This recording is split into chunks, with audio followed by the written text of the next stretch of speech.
নমস্কার সবাই, তোমরা সবাই কেমন আছো? আশা রাখছি ভালো আছো, আমিও ভালো আছি। এই ভিডিওটা অনেকটা দিন আগের ভিডিও করা।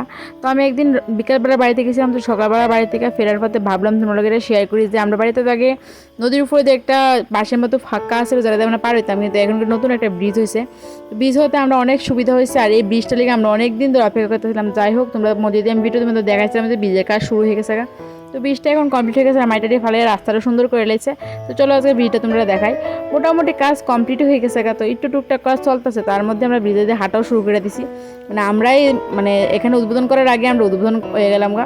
তো দেখো ব্রিজটা খুবই বড় হয়েছে। নদীটা দেখাই, নদীটা তোমরা দেখলে একদমই হাসবা যে একটা ড্রেনের মতো নদীর উপরে দিয়ে কত বড় ব্রিজ আছে, কী করা যায় কো। তো এই যে ওই যে ফাঁক্কাটাতে আমরা ফাড়াইতাম আগে, আর এখন আমরা পুলেতে ফাড়াইতেছি, আর মিষ্টিতে মানিয়ে হাঁটতেছে। যাই হোক, ফুলটা ওই সেটা অনেকটা সুবিধা হয়েছে আমরা গ্রামের লিগা, মানে অনেক অনেক অনেক উপকৃত হয়েছে এই ফুলটা দেশের। আর এই ফুলটা অনেক বছর ধরে চেষ্টার পরে আইছে। তো আমি এই ফাঁকিতে বাড়িতে পেতেছি। তো ভিডিওটা কেমন লাগলো জানাইও, আর ভালো লাগলে একটা লাইক করে দিও। টাটা।